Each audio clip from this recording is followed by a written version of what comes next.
Hi guys, may nag-request nga pala sa akin isang followers ko, sabi niya sa akin, "Idol, paranas naman ma-content zilong te zilong dahil sa sobrang busy ko guys." Tagal ko siya na-replyan kaya sin ko lang muna mga message niya at nung nakita niya na sin ko lang minumura pa ako, sabi niya putang ina sin lang, kaya pinagbigyan ko na followers ko guys dahil mahal ko followers ko kahit minumura ako. At kung nagustuhan nyo videos ko guys, huwag kalimutan mag-share and follows. At dito guys, nagpasalamat pa ang Tonto, sabi niya sa akin, "Thank you idol, pumalag ka." At sabi ko naman, "Minumura mo ako eh." At sumagot naman siya, "Para pumalag ka sa akin."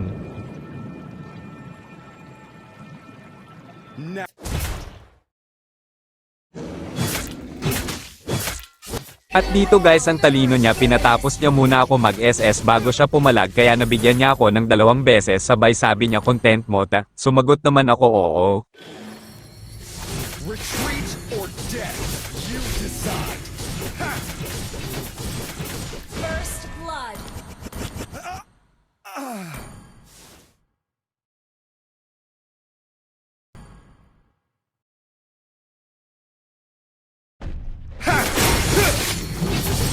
Yeah!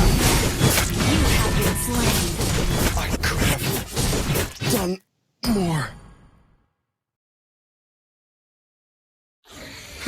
At dito guys, habang kinukuha ko ang dragon, nakaabang na naman pala siya dito, kaya hindi na ako pumayag na makaisa pa siya sa akin. You have slain an enemy. Dito guys, habang payapang naglalakad ako dito, naka-ambush na pala siya sa akin, kaya na one hit ko siya sabay, sabi niya, "Sakit hahaha." Your team destroyed a turret. Dito guys, habang naglalakad ako dito, naka-ambush na naman ulit siya sa akin, kaya nagbigyan ko siya ulit, sabay sabi niya, "Sakit ha."